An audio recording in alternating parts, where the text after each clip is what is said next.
여러분 안녕하십니까? 환경초대석 녹색을 듣는다의 오혜선입니다.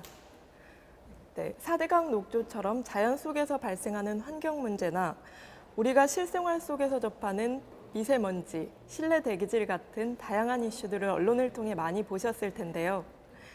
과학적으로 이 같은 현상들이 왜 발생하는지, 그리고 그 해결 방안을 찾는 국가기관이 있다고 합니다. 바로 국립환경과학원이 그곳인데요. 오늘은 김삼권 국립환경과학원장님 만나서 우리 국민들이 궁금해하는 환경오염 문제에 대해서 좀 알아보겠습니다.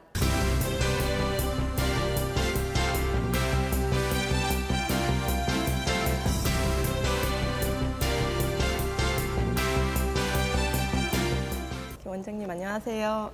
안녕하세요. 네, 우선 환경TV 시청자분들께 인사 말씀 부탁드립니다. 안녕하세요. 환경TV 시청자 여러분. 국립환경과학원장 김상권입니다. 오늘 시청자 여러분들을 모시고 평소에 궁금하셨던 환경 이슈에 대해서 짧게나마 저희가 설명해 드릴 수 있는 기회를 갖게 된 것을 무한한 영광으로 생각하고 기쁘게 생각합니다. 아울러 저희 국립환경과학원의 업무를 소개할 수 있는 이런 귀중한 자리를 마련해 주신 환경TV 측에도 감사의 말씀을 올립니다. 오늘 주어진 시간 동안 궁금하신 사항에 대해서 성실하게 답변해 올리도록 하겠습니다. 감사합니다. 네, 사실 환경은 과학이라고 해도 과언이 아닌데요. 국립환경과학원이 어떤 일을 하는지 설명 좀 부탁드릴게요. 저희 과학원은 1978년 7월에 보건사회부 소속 기관인 국립환경연구소로 발족을 했습니다. 1986년에는 국립환경연구원으로 승격이 되었고요. 2005년도에 현 국립환경과학원이라는 명칭으로 개칭을 해서 오늘에 이르고 있습니다. 과학원이 하고 있는 주요된 업무는 국민과 함께하는 실용 연구라고 하는 그런 모토를 가지고 세 가지 업무를 중점적으로 수행하고 있습니다. 첫 번째는 이제 녹재라든가 미세먼지, 그다음에 조류 인플루엔자 같은 국가의 커다란 그 현안이 일어났을 때 그 현안 문제를 해결하는 현안 해결 연구. 두 번째는 이제 대기나 수질, 화학물질 등과 관련되는 환경 정책이나 제도를 지원하는 그런 정책 지원 연구. 그다음에 이제 세 번째는 우리가 이제 위성 탑재체를 개발한다든가 또는 새로운 제도를 연구하는 미래를 대응하는 연구, 이런 미래 대응 연구 이 세 가지를 역점적으로 수행하고 있습니다. 이런 연구들을 통해서 국민들이 보다 안심하고 건강하게 지낼 수 있는 환경을 만들기 위해 노력하고 있습니다. 네, 원장님 말씀 잘 들었고요. 이제 본격적으로 말씀을 나눠보도록 하겠습니다. 최근 언론에 등장한 큰빛 이끼벌레도 그렇지만 4대강 얘기가 끊이질 않고 있는데요. 네, 과학원에서 4대강 모니터링을 하고 있는 것으로 알고 있거든요. 네, 사업 후에 어떻게 변했는지 그리고 수질이나 생태적인 부분의 변화에 대해서 설명 좀 부탁드릴게요. 네. 국립환경과학원에서는 4대강 16개 보가 설치되어 있는 구간을 포함해서 전국의 그 수계 주요 지점이라든가 이런 것에 대한 수질 모니터링과 또 수생태계 모니터링을 지속적으로 하고 있습니다. 수질의 변화를 한마디로 이렇게 평가하기는 상당히 어렵습니다. 이제 기준 연도라든가 시점, 방법 이런 것에 그 차이가 많이 있기 때문에 그렇습니다. 또한 4대강 보건설 이외에는 이제 보별로 또는 항목별로 이렇게 차이가 있기 때문에 일률적인 잣대로 평가하기는 좀 어렵습니다. 그러나 4대강 보 설치 전후에 우리 수질이나 수생태계의 그 변화를 개략적으로 말씀드리면 4대강 16개 보 구간 전체 그 평균을 해보면 산술 평균을 해보면 BOD나 TP 총인이 되겠죠. TP나 클로로필 A 같은 항목들은 감소를 했습니다. 했고 반면에 COD는 약간 증가를 한 그런 수준입니다. 한 5.3 정도에서 한 5.8 정도로 증가를 하는 그런 추세를 보이고 있고요. COD 증가 사업은 이제 4대강 사업하고 좀 무관하게 우리나라 전반적으로 증가하고 있는 그런 추세입니다. 4대강 보호 중에서도 이제 그 4대강 중에서도 보가 8개로 제일 많은 그 낙동강 같은 경우에는 클로로필을 A나 또는 BOD 같은 것이 이제 칠곡보를 중심으로 해서 상류는 증가를 했고 하류는 감소를 했고 또 총인 같은 경우에는 궁위보를 중심으로 해서 상류는 증가하고 하류는 감소하는 걸로 나타났고 COD는 이제 강정보를 중심으로 해서 상류는 증가하는 추세, 그다음에 하류는 이제 좀 감소하는 그런 추세를 보이고 있습니다. 그다음에 이제 수 생태계를 우리가 모니터해 본 결과 보를 건설하기 전과 후에는 유수성 그 어종이나 또는 유수성 대형 무척주 동물은 이 감소를 했습니다. 그래서 저희들이 추정하는 것은 이 유수성 어종이나 이런 것들은 아마 지천으로 가지 않았느냐 이렇게 추정을 하고 있고 반면에 정수성 어종이나 그런 무척주 동물들은 증가하고 있는 그런 실정입니다. 예. 그리고 이제 특히 그 대형 무척주 동물의 개체 밀도 같은 것이 이제는 어느 정도 회복이 됐는데 금강 같은 경우에는 좀 아직 회복 속도가 좀 이렇게 더딘 그런 경향을 보여주고 있습니다. 네, 금강에 더욱 더 노력을 해야겠는데요. 네. 4대강에서 국민들이 가장 우려하는 부분 중 하나가 물고기가 자꾸 죽고 있다는데 매년 이런 현상들이 나타난다고 해요. 과학원에서는 이유가 뭐라고 보시고 이제 향후 이런 점들에 대한 문제를 대응하기 위한 방침은 어떤 것들이 있나요? 예, 물고기가 폐사하는 경우에는 이제 보통 한 2, 3일이 경과된 후에 사체가 이제 떠오르고 그리고 이제 부패가 되기 시작하면서 이제 우리가 그 인지하는 그런 경향이기 때문에 좀 대응이 좀 늦은 것도 사실입니다. 그래서 그 물고기 폐사 원인을 밝힌다고 하는 것이 그렇게 쉬운 일만은 아니거든요.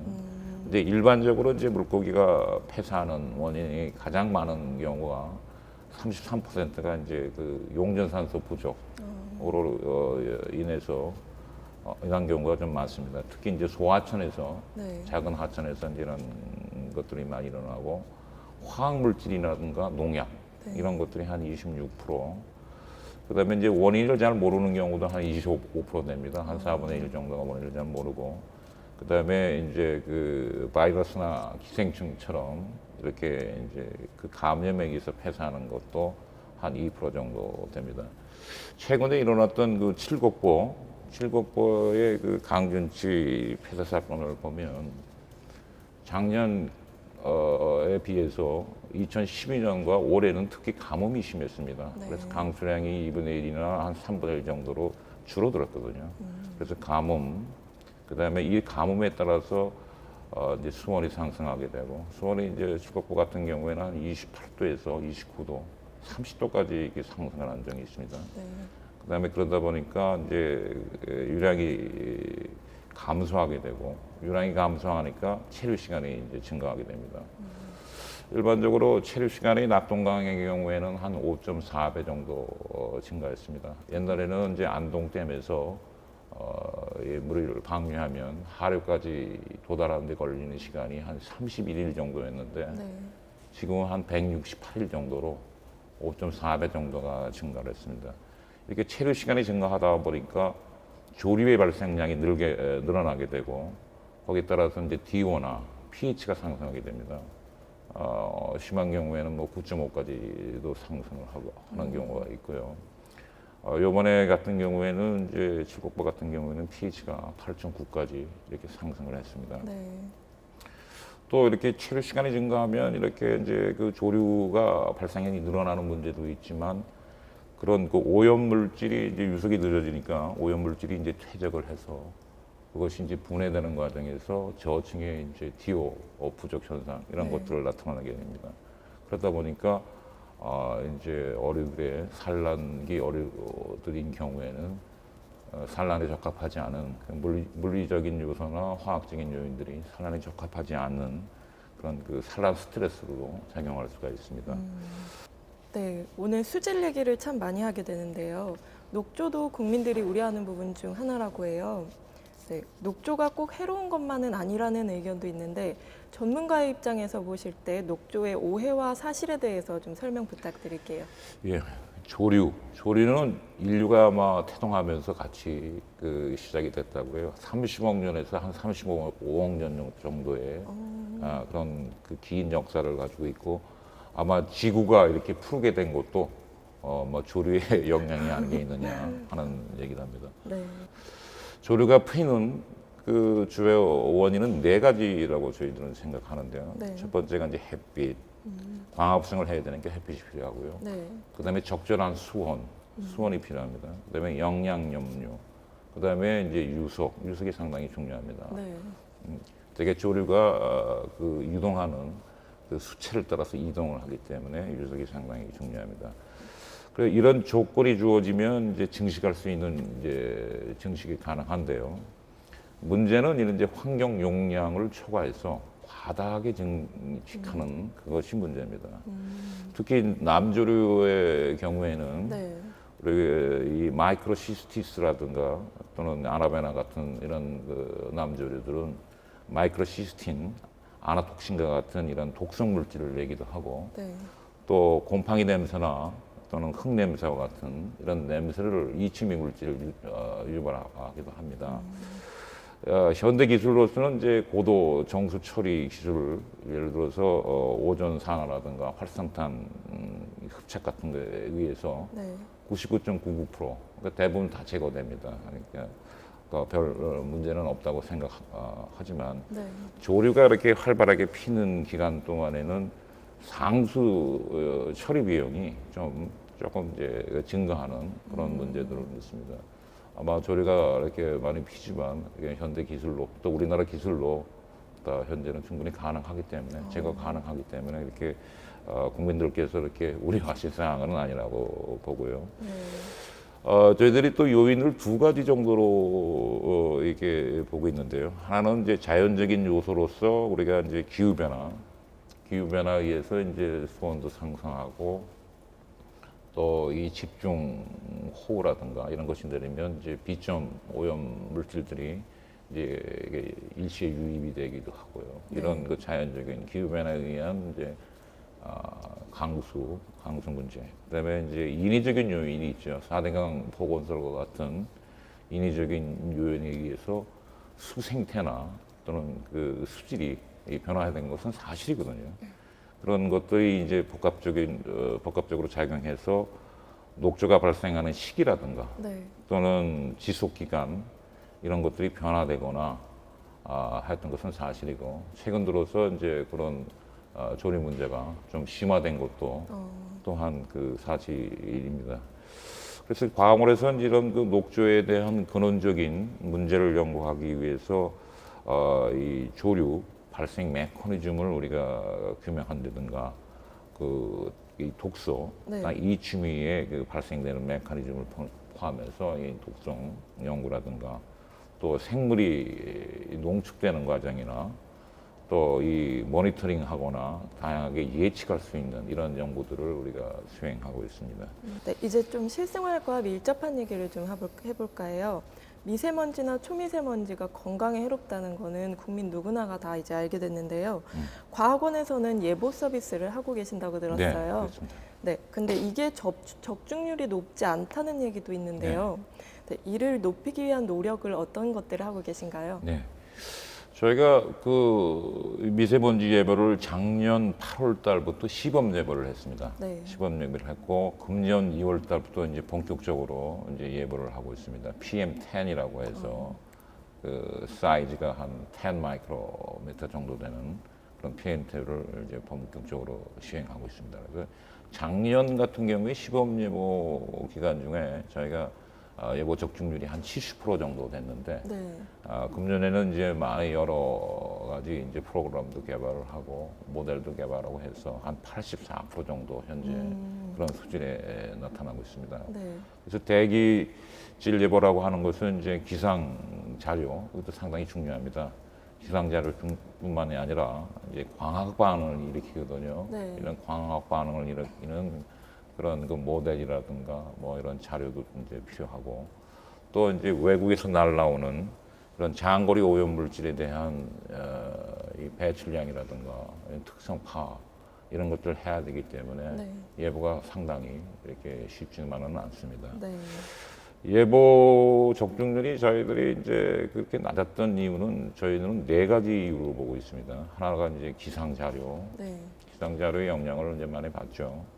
그다음에 이제 두 번째는 국내외 배출량, 배출량인데 특히 이제 중국으로부터 날라오는 그런 배출량이라든가, 그다음에 저희가 이제 사용하는 예보 모델, 네. 예보 모델이 얼마나 정확한가. 세 번째 이유고요. 근데 네 번째가 이제 예보관의 이제 능력입니다. 네. 저희들이 이제 연구하는 사람들, 연구직원이다 보니까 예보를 전문하는 것이 사람들이 아니거든요. 그래서 지금 기상청에 가서 이제 그런 예보하는 그런 능력을 지금 배용하고 있습니다. 네. 그래서 기상 자료를 이제 지금 기상청에서 이제 영국의 그 모델을 우리나라 실정에 맞게 개발한 모델이 이제 기상 자료가 UN 모델이라고 하는 겁니다. 유엔 모델. 예, 그걸 이제 초창기에는 저희가 사용하지 못했는데 네. 예, 요즘에는 이제 저희가 이제 그걸 상호 호환할 수 있는 이런 여러 가지 시스템들을 개발해서 이제 그 기상청 그 모델을 직접 사용하고 있습니다. 그래서 많이 예측도가 개선이 됐고, 그다음에 이제 국내외 배출량 자료 조사인데 이제 중국으로부터는 최근에 이런 그 MOU라 이런 걸 맺어가지고 중국의 900개 그 측정소로부터 네. 5개의 그 항목에 대한 측정 자료를 실시간으로 우리가 지금 전달받고 있습니다. 그래서 국외 배출량에 대한 자료도 상당히 높아졌고, 또 국내 배출량에 관해서는 특히 4종이나 5종 그 배출량이 작은 업종들에 대한 그 정보가 저희가 좀 부족했던 게 사실입니다. 네. 예를 들어서 뭐 숯불가마라든가 목욕탕이라든가 이런 업종들에 대한 정보가 부족했던 게 사실인데, 환경부가 이런 그 4, 5종 업종 한 4만 2천 개 업종에 대한 네. 전수조사를 지금 이제 실시하고 있습니다. 이런 결과가 나오면 예보에 대한 적중률도 상당히 높아질 거로 우리가 기대를 하고 있고요. 또한 예보 모델도 초기에는 저희가 시범 예보 기간에는 한 개 모델을 사용했습니다. 그러니까 미국에서 CMAC이라고 하는 EPA가 개발한 이 모델 하나를 쓰고 있었는데 지금은 이제 네 개를 여러 가지 모델을 사용하고 있고, 올 말까지 한 10개 정도의 모델을 또 새로 우리가 적용을 할 10개. 네. 그런 예정이고요. 그다음에 이제 예보관의 능력은 저희가 이제 요번에 새로 사람들도 뽑았습니다. 네. 그래서 이제 총 23명으로 구성된 우리 예보센터도 만들어졌고, 네. 또 그 사람들을 또 이제 해외에 가서 전문기관에 이제 트레이닝 시키고, 현재는 이제 기상청에 있는 그 예보관들하고 네. 같이 그 예보 능력을 이게 높이기 위해서 같이 협업을 해서 이렇게 연구를 하고 있습니다. 그래서 이제 앞으로도 과학원에서는 이제 우리 실정에 맞는 네. 그런 그 예보 기법 이런 것들을 개발하기 위해서 또는 개선하기 위해서 노력을 하고 있고요. 지금 다양한 모델들을 토대로 해서 이런 그 예측의 정확도 이런 것들을 좀 높여나갈 예정입니다. 네, 과학원에서 예보 서비스를 위해서 참 많은 노력을 하고 계신 것 같아요. 네, 그리고 또 황사도 그렇지만 이제 미세먼지도 중국에서 넘어오는 게 네. 많다고 들었는데요. 네. 올해 한중일 환경장관회의에서 그리고 시진핑 중국 국가주석이 방한하면서 한중 미세먼지 연구가 활발해지는 것으로 알고 있거든요. 네. 네, 현재 어떻게 협력 과제들이 추진되고 있는 건가요?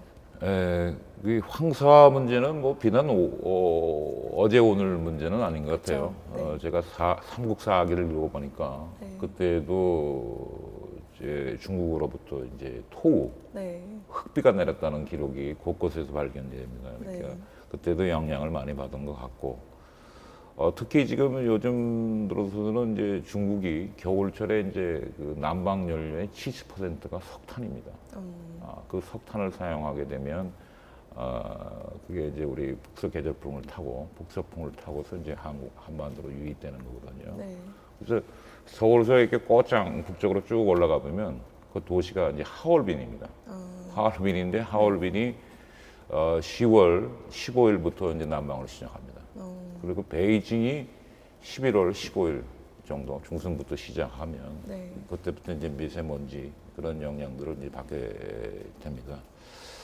그래서 중국에서 고농도로 우리가 그 미세먼지가 날아올 때는 우리나라 영향이 한 80% 정도를 받고 평상시에도 한 30-40% 정도를 네. 영향을 받습니다.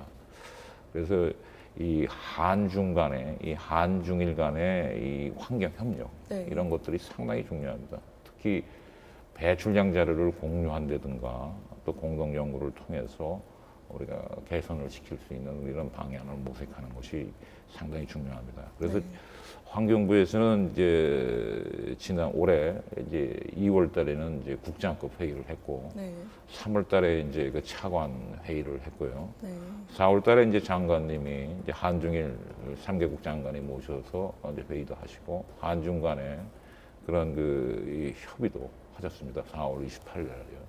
그리고 또 중국에 또 우리 시진핑 주석께서 방한하셨을 때 한중 간에 이제 환경협력 양해 격서도 우리가 체결을 했습니다. 그 주요 내용은 주로 이제 대기오염 물질 이거의 관측 자료를 이제 공유하는 거. 네. 아까도 말씀드렸습니다만 중국 900개 사이트에서 그 측정하는 5개 항목에 대한 그 측정 자료를 실시간으로 우리가 이게 전달받고 있습니다. 네. 그런 그 관측 자료를 공유하는 것이 상당히 중요하고, 그 다음에 예보 모델을 위해서 이 공동으로 한중 간에 공동으로 연구하는 이런 시스템도 우리가 두 번째로 이제 추진하게 되고요.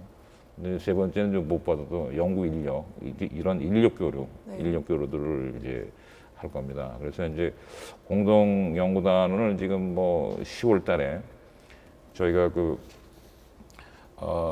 양국의 이제 환경부하고 과학원이 만나서 이제 협의를 이제 할 건데요. 네. 이제 한 10여 명 정도로 우리 공동 연구단을 구성해서 그런 문제들, 이제 그 예보 모델을 개발한다든가 또 기타 다른 어떤 그 대응하는 시스템들을 이런 걸 개발하기 위해서 우리가 노력하고 있습니다.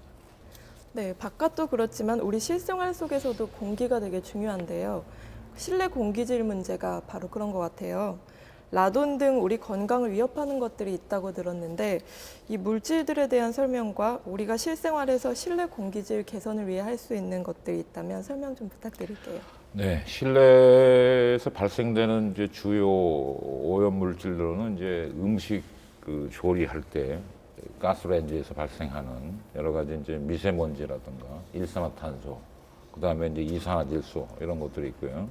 그 다음에 이제 가구나 네. 건축자재에서 자재 같은 이런 생활용품에서 방출되는 휘발성 유기 화합물, 이제 VOC라고 하죠. 주로 이제 페인트나 이런 도료에서 이제 많이 방출이 되는 것이고요. 그다음에 포르말데하이드라고 하는 이제 물질이 있는데 이거는 뭐냐면 가구 같은 거에 이제 방부제로 쓰는 그런 물질들이 이제 배출되고 있는 겁니다. 또한 최근에 이제 이슈가 되고 있는 게 이제 자연 방사성 물질인 라돈인데 네. 이런 라돈들은 대부분이 토양 중에서 이 자연적으로 발생돼서 건물 바닥이나 벽 틈 이런 곳을 통해서 실내로 들어오는 경우입니다. 그런 것들은 이제 실내 라돈의 최대로 97%까지 그 영향을 미칩니다. 또한 이 라돈이 이제 인산 석고보드라고 하는 이런 그 건축 자재에 의해서도 일부 이렇게 방출이 되는 경우가 있습니다. 이렇게 세 가지 점을 저희가 볼 수가 있고요. 이러한 그 오염 물질들을 제거하기 위해서는 이제 제일 중요한 것이 환기입니다. 네. 환기인데 보통 저희들이 이제 권고하는 것은 하루에 한 3번 정도, 이제 30분 정도를 좀 해줬으면 좋겠다. 네. 그리고 그 환기해주는 그 시간대는 좀 너무 늦은 시간이나 이제 새벽같이 대기가 정체되어 있는 그런 시간대보다는 오전 한 10시에서 오전 한 9시까지 이렇게 되게 운동이 활발한 그런 시간대에 좀 해줬으면 좋겠다 하는 것이고요. 네. 이런 게 환기가 가장 이제 중요하고요. 그 요리할 때 이제 가정에서 요리할 때 이제 꼭 가스레인지를 좀 후드를 틀어서 환기를 실시하는 게 되게 중요합니다. 네. 그리고 이제 새로운 이제 가구를 이제 구입하거나 또 내장 공사를 하는 경우에 이제 아까도 말씀드렸습니다만은 이 도료, 페인트 이런 것에 의해서 휘발성 유해 물질들이 많이 방출이 되기 때문에 그런 것들은 가급적이면 이제 친환경 제품을 사용하는 것이 좋고요. 저희들이 그 전문 용어로는 이제 베이크아웃이라고 하는데요. 네. 그런 그 새로운 가구들을 그렇게 그 구입하셨을 때는 이제 집에 열기를 좀 가지고 태워버리는 것도 방에 외출하실 때 이렇게 또는 뭐 이렇게 촛불이나 이런 걸 불을 키워서 태워버리는 것도 하나 좋은 방법입니다. 열을 가해서요. 네. 그렇게 되면 이제 빨리 그 바깥으로 배출이 되는 거죠. 그다음에 이제 라돈의 경우에는 주로 이제 겨울철에 이제 문제가 많이 되는데 그 겨울철에 이제 토양하고 우리 외기하고 실내의 그 온도 차이에 의해서 많이 실내로 유입이 되고요. 또 겨울철에 이제 환기를 잘 안 하시니까 네. 그런 경우에도 이제 그 실내 농도가 상당히 높습니다.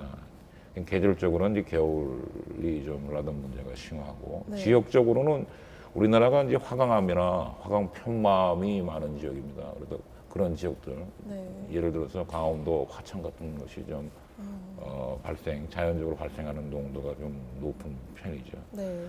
그렇지만 하여간 겨울철에도 환기를 좀 잘 해주시면 네. 아마 라돈 문제도 그렇게 어려운 문제는 아니라고 생각합니다. 네. 원장님 말씀 듣고 보니까 저도 하루에 3번 30분씩 환기를 잘해야겠다는 예, 생각이 예. 드는데요. 네, 이제 화학물질 얘기도 좀 해야 될 것 같습니다. 가습기 살균제 문제도 있었지만 우리 실생활 속에서 많은 화학물질들이 있죠. 이런 제품들의 유해성 등을 연구하시는 걸로 알고 있는데요. 네, 어떤 연구들이 진행되고 있으며 국민들이 실생활 속에서 이렇게 조심해야 할 것들이 있다면 어떤 것들인지 한번 알려주시겠어요?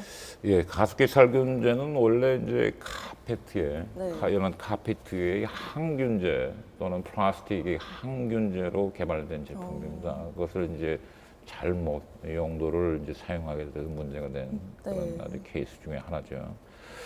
우리가 이제 일상생활에서 접하는 이런 그 화학 물질은 약 종류가 4만 개 이상이 됩니다. 그래서 이제 우리의 의지와는 무관하게 매일 또는 언제 어디서나 이렇게 접할 수 있는 물질 중에 하나가 화학 물질이라고 저희들은 생각하고 있고요. 네. 화학원에서는 주로 이제 요즘 생활 제품 속에 함유되어 있는 그런 유해한 물질들 이런 것들에 대한 연구를 하고 있습니다. 네. 독성 평가라든가 위해성 평가 또는 노출 평가 이런 것들을 이제 수행하고 있습니다. 아까 말씀드렸던 가습기 살균제라고 하는 게 이제 구아닌이라는 그 화학 물질에 대한 유도체입니다. 그래서 PHMG라든가 또는 PGH 같은 그런 화학 물질인데요. 이러한 물질들에 대한 그 어떤 독성 실험, 그다음에 노출 평가, 위해성 평가 실험들을 하고 있습니다. 그래서 주로 이제 방향제, 탈취제, 세정제 이런 우리 일상 생활에서 많이 쓰는 그런 8개 제품군에 대해서 우리 위해성 평가를 하고 있고요. 네. 또 독성 중에서도 이제 그것이 이제 폐 독성뿐만 아니라 다른 어떤 생식 독성 이런 것들이 이제 어떤 영향이 있는지를 이제 마우스 쥐라고 하는 그 동물을 가지고 실험하고 있습니다. 실험도 하시는군요. 그래서 그런 이제 위해성 평가 결과가 나오면 그런 연구 결과를 가지고 국민들이 이제 안전하게 사용할 수 있는 그런 안전 기준을 저희들이 광원에서도 만들고 있고요.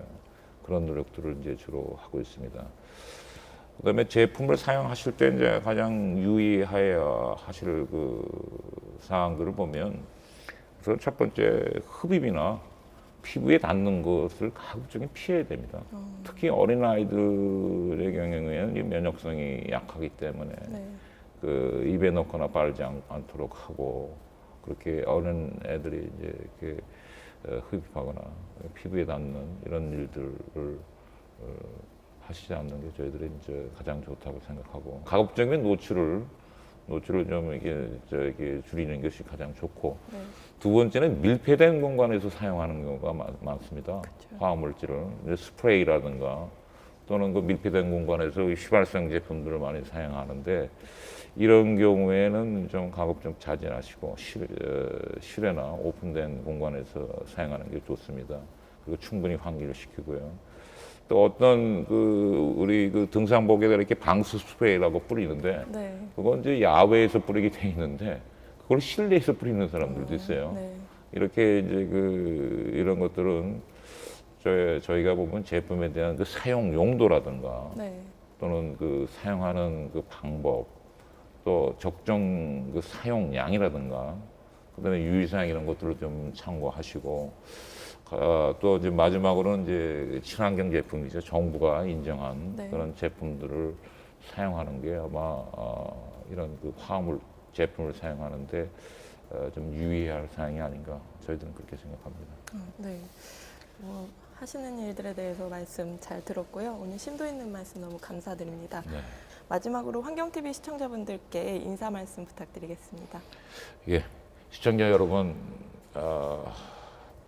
이제 완연한 가을로 접어들었습니다. 일교차가 매우 심한 큰 그런 계절이라 건강에 유념해 주시기 바랍니다. 환경을 연구하는 저희들은 가을이라고 하면 한여름의 녹조 문제를 지나서 다가올 미세먼지나 또는 조류 인플루엔자를 준비하는 그런 시기이기도 합니다.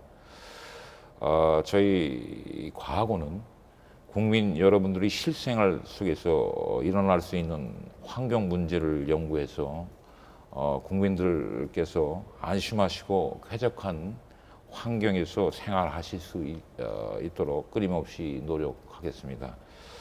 저희 과학원은 국민과 함께하는 실용 연구라는 모토로 향후 20년 이내에 세계 4대 환경 연구 기관으로 발돋움할 수 있도록 노력하겠습니다.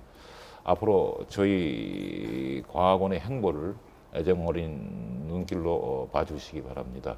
열심히 잘하겠습니다. 감사합니다.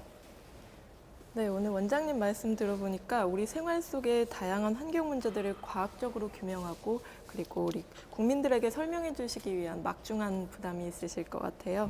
네, 앞으로도 국민들 주변의 환경과 건강 여건이 더욱 풍부해지도록 지속적인 노력 부탁드리겠습니다. 네, 감사합니다. 네, 감사합니다. 실생활 속 환경 문제에 관심들이 높아진 만큼 더욱 다양한 과학적 노력들이 필요하다는 생각이 다시금 느끼게 됩니다. 환경 초대석 녹색을 듣는다. 오늘 여기서 마치겠습니다. 고맙습니다.